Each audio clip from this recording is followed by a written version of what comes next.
We start this lecture from the heading Properties of Acids and Bases.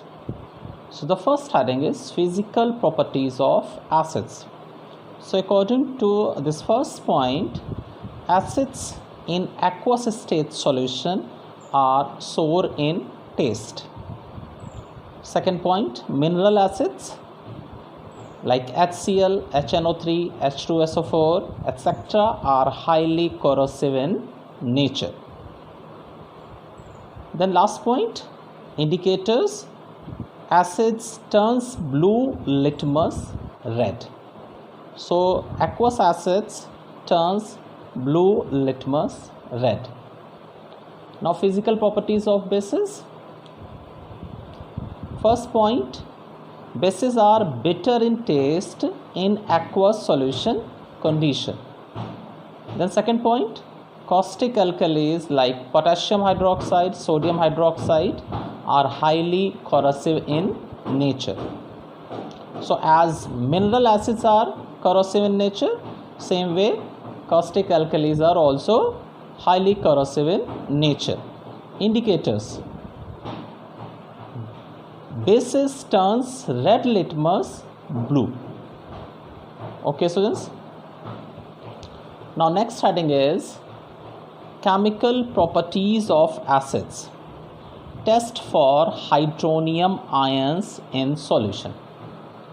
So the reactions or properties now we are going to discuss are the actually test of hydronium ions which is present in acids. So neutralization reaction. Acid neutralize bases to give salt and water only. So the neutralization reaction is a such reaction in which acid and bases after neutralization form salt and water only.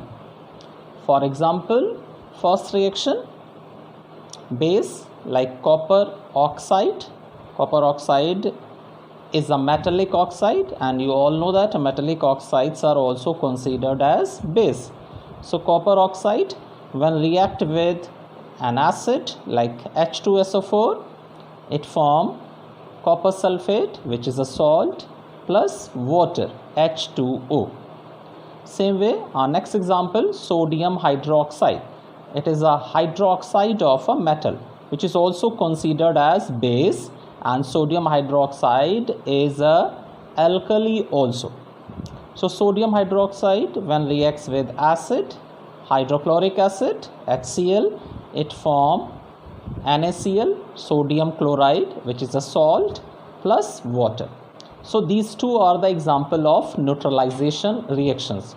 In the first reaction, when one metallic oxide is showing its neutralization nature with acid, and in second reaction hydroxide base is showing its neutralization reaction with acid. Okay, so this is the difference of these two reactions. Both reactions are related to neutralization reaction, but in the first reaction a metallic oxide is acting as a base, and in the second reaction metallic hydroxide is acting as a base. Then next heading, a reaction of active metals and acids. So you all know that when dilute acids react with any active metal, hydrogen is displaced and a related salt is formed.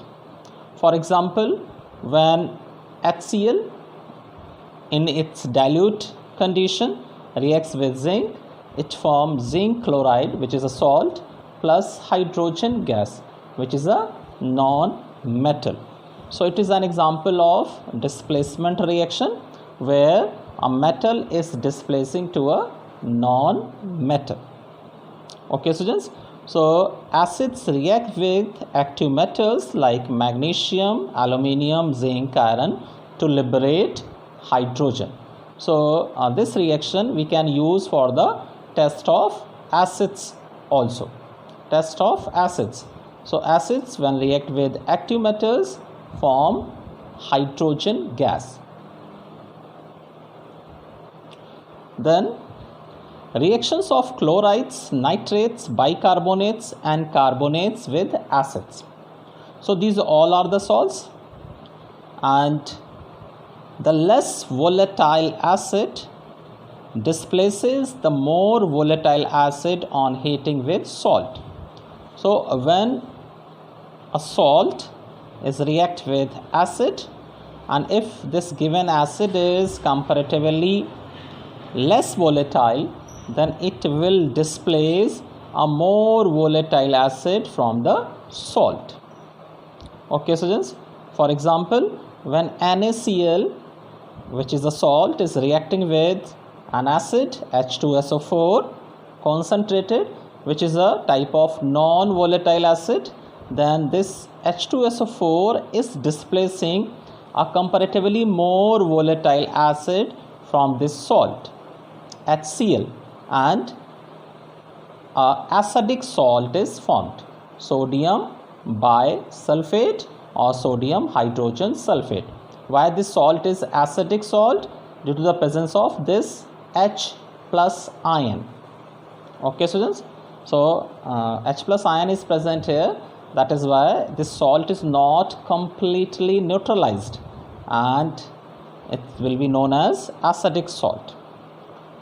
Then second example is given here, sodium nitrate when reacting with H2SO4 less than 200 degrees Celsius temperature with concentrated acid, then sodium bisulfate is formed, which is again a same acidic salt, plus comparatively more volatile acid, nitric acid is get displaced.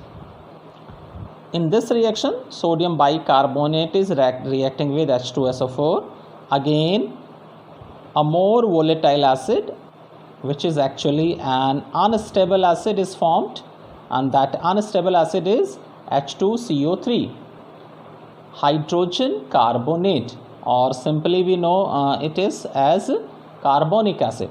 So carbonic acid is an unstable acid, that is why it is formed as H2O and CO2, a mixture of water and CO2 gas. Okay, so same way sodium carbonate is reacting with HCl, and again H2CO3 is formed in the form of H2O and dissolved CO2. Okay students, so these are the properties of salts with acids, and you can say that these are the properties of acids with salt. So in these reactions, comparatively less volatile acid is displacing a more volatile acid from related salts. The next heading is chemical properties of bases. The test for hydroxyl or hydroxide ion in solution. So these reactions are related with the presence of OH minus ion in bases. Alkalis react with ammonium salts on heating to liberate ammonia. Okay, so this is a common property of all ammonium salts. When ammonium salts react with alkalis, they liberate ammonia gas as a byproduct. A less volatile base like NaOH displaces the more volatile base like ammonium hydroxide on heating. So according to this first reaction, when ammonium chloride, which is an ammonium salt, is reacting with sodium hydroxide, which is a base, a salt NaCl plus a base is formed. So this base is actually ammonium hydroxide, ammonia in the dissolved form with water, so ammonium hydroxide. The next reaction, alkalis react with certain metallic salts solutions to precipitate insoluble hydroxide. So this property is very important students. So and this property is also test reaction for bases. So some particular salts like copper chloride is reacting with sodium hydroxide, forming a blue PPT of copper hydroxide. Okay, so the color of the PPT is very important because our observation will be depend upon the type of color which is shown by a particular PPT. So copper chloride is forming a blue PPT with sodium hydroxide, and ferric chloride is forming red PPT of ferric hydroxide with sodium hydroxide. Same way, zinc sulfate is forming gelatinous white PPT of zinc hydroxide when reacted with sodium hydroxide. Okay, so these all are observation based reactions, and you can observe here that with copper chloride, blue PPT of copper hydroxide is formed. With ferric chloride, red brown PPT of FeOH whole thrice ferric hydroxide is formed. And with zinc sulfate, or in you can take any other salts also of the related metal, and when these salts will react with alkali, you will get same hydroxide of same color. Okay students, so these are the actually test reaction of particular metallic ions like copper ion, ferric ion and zinc ion. Okay, so any such salt which is having this related metallic ion, when react with any alkali, then you will get related salt plus related hydroxide of particular color. Okay students, so this much in this lecture. Thank you.